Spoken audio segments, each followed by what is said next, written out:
ಸಮಾಜದಲ್ಲಿ ಎರಡು ಸೀರಿಯಸ್ ಕೇಸಲ್ಲಿ ಒಂದರಲ್ಲಿ ಕೈ ಬಿಡ್ತಾರೆ ನ್ಯಾಯಾಲಯ, ಇನ್ನೊಂದು ಕನ್ವಿಕ್ಷನ್ ಮಾಡುತ್ತೆ. ಇವತ್ತು ಕನ್ವಿಕ್ಷನ್ ಆದ್ಮೇಲೆ ಪವರ್ ಟಿವಿ ರಾಕೇಶ್ ಶೆಟ್ಟಿ ಅವರು ದೇವೇಗೌಡರನ್ನ ಉದ್ದೇಶಿಸಿ ದೇವೇಗೌಡರು ಕುಟುಂಬ ಕರ್ನಾಟಕದ ಕಳಂಕ ಅಂತೆ. ಈಗ ತಪ್ಪು ಮಾಡ್ರೋನು ಪ್ರಜ್ವಲ್ ರೇವಣ್ಣನ ಬಿಟ್ಟು ಈಗ ನಮ್ಮ ಮಕ್ಕಳೇ ನಮ್ಮ ಮಾತು ಕೇಳಲ್ಲ, ಆ ದೇವೇಗೌಡರ ಮೊಮ್ಮಗ ಅವ ಖಂಡಿತ ಆ ಮಾತನ್ನ ಕೇಳೋ ಅಂತ ಪರಿಸ್ಥಿತಿ ಇದೆಯಾ?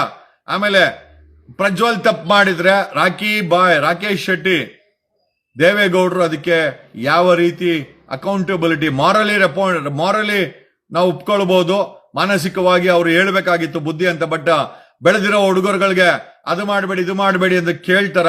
ಆಮೇಲೆ ಪ್ರಜ್ವಲ್ ಮಾಡಿರೋ ಅಪರಾಧಕ್ಕೂ ಅವ್ರ ಕನ್ವಿಕ್ಷನ್ಗೂ ಅವರ ತಾತರಾದಂತ ದೇವೇಗೌಡರು ಹೆಂಗೆ ಕಳಂಕ ಆಗ್ತಾರೆ? ದಯಮಾಡಿ ಪವರ್ ಟಿವಿ ರಾಕೇಶ್ ಶೆಟ್ಟಿ ತಾವು ಸಮಾಜಕ್ಕೆ ಎಕ್ಸ್ಪ್ಲನೇಷನ್ ಕೊಡ್ಬೇಕು. ಇದೇ ಪವರ್ ಟಿವಿಯ ರಾಕೇಶ್ ಶೆಟ್ಟಿ ಧರ್ಮಸ್ಥಳದ ಹತ್ಯಾಕಾಂಡದಲ್ಲಿ ಆರೋಪಿಗಳಿಗೆ ಸಹಾಯ ಮಾಡ್ತಾ ಇದ್ದಾನೆ, ಅವರ ಬೆನ್ನಿಗೆ ನಿಂತಿದ್ದಾನೆ. ಅದೇ ಪ್ರಜ್ವಲ್ ಅತ್ಯಾಚಾರ ಪ್ರಕರಣದಲ್ಲಿ ಪ್ರಜ್ವಲ್ನೂ ಸೇರಿಸಿ ಅವರ ತಾತನನ್ನು ದೂಷಿಸುವ ಮಟ್ಟಕ್ಕೆ ರಾಕೇಶ್ ಶೆಟ್ಟಿ ಹೋಗ್ತಾನೆ ಅಂತಂದ್ರೆ ಒಂದೇ ನೋಡಿ, ಎರಡು ಕೇಸ್ ಇದೆ. ಒಂದು ಪ್ರಜ್ವಲ್ ಕೇಸಲ್ಲಿ ಪ್ರಜ್ವಲ್ ತಪ್ಪು ಅನ್ನೋದಾದ್ರೆ ಅವ್ರ ತಾತನ್ನು ಹೇಳ್ಕೊಂಬಂದು ಕಳಂಕ ಅಂತಾನೆ. ನಾನು ಹೇಳ್ತೀನಿ ಅವ್ರ ತಾತನಿಗೂ ಇದಕ್ಕೂ ಸಂಬಂಧ ಇಲ್ಲ. ತಪ್ಪು ಮಾಡ್ರು ಪ್ರಜ್ವಲ್ ಅವನಿಗೆ ಶಿಕ್ಷೆ ಆಗಿದೆ, ಅವ್ರ ತಾತನಿಗೆ ಕೋರ್ಟು ಶಿಕ್ಷೆ ಕೊಟ್ಟಿಲ್ಲ.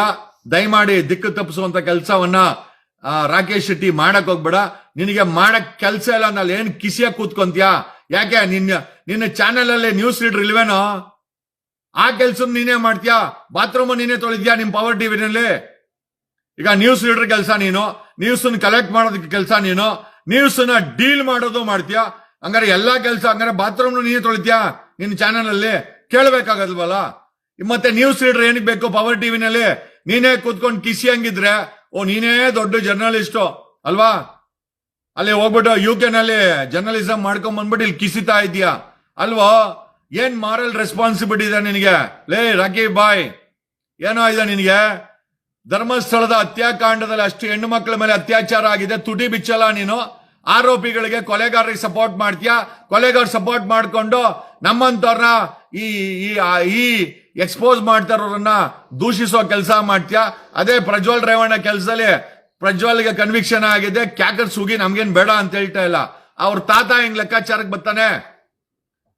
ದೇವೇಗೌಡರು ಕಳಂಕ ಹೆಂಗಾಗ್ತಾರೆ? ನಾನು ಹೇಳ್ತೀನಿ, ಟಿವಿ ಮಾಧ್ಯಮ ಲೋಕದಲ್ಲಿ ಪವರ್ ಟಿವಿ ರಾಕೇಶ ಈ ಲ್ಯಾಂಗ್ವೇಜ್ ಅನ್ನು ಯೂಸ್ ಮಾಡ್ತೀಯಲ್ಲ, ನೀನೇ ಒಂದು ಈ ಮಾಧ್ಯಮ ಲೋಕಕ್ಕೆ ಈ ಸಮಾಜಕ್ಕೆ ಒಂದು ದೊಡ್ಡ ಕಳಂಕ.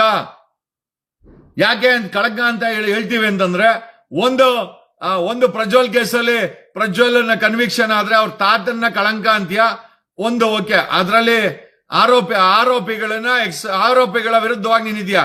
ಅದೇ ಧರ್ಮಸ್ಥಳದ ಹತ್ಯಾಕಾಂಡದ ವಿಚಾರದಲ್ಲಿ ನಿನ್ನ ಸ್ಟ್ಯಾಂಡು ಆರೋಪಿಗಳ ಪರವಾಗಿ.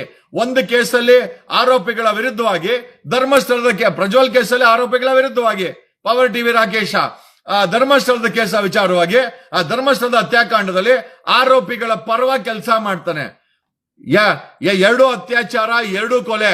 ಇನ್ಫ್ಯಾಕ್ಟ್ ಪ್ರಜ್ವಲ್ ಕೇಸಲ್ಲಿ ಬರೀ ಅತ್ಯಾಚಾರ, ಈ ಕೇಸಲ್ಲಿ ಅತ್ಯಾಚಾರ ಆದ್ಮೇಲೆ ಕೊಲೆಯಾಗಿ ಮುಚ್ಚಾಕಿದ್ದಾರೆ. ಇಷ್ಟು ಸೀರಿಯಸ್ ಕೇಸಲ್ಲಿ ಆರೋಪಿಗಳ ಪರವಾಗಿ ಡಿಬೇಟ್ ಮಾಡ್ತಾನೆ. ಅಲ್ಲಿ ಎಲ್ಲೂ ಕೂಡ ನ್ಯೂಟ್ರಲ್ ಮೇಂಟೈನ್ ಮಾಡಲ್ಲ. ದೇವೇಗೌಡರು ಕರ್ನಾಟಕ ಕಳಂಕ ಅಂತೆ. ಆ ರೀತಿ ಕಳಂಕ ಅಂತ ಎತ್ಕೊಂಡ್ರೆ 224 MLAಗಳಲ್ಲಿ ಕರೆಕ್ಟ್ ವೆರಿಫೈ ಮಾಡಿದ್ರೆ, MP ಗಳಲ್ಲಿ ವೆರಿಫೈ ಮಾಡಿದ್ರೆ 90% ಅವರೆಲ್ಲಾನು ಕಳಂಕನೇ.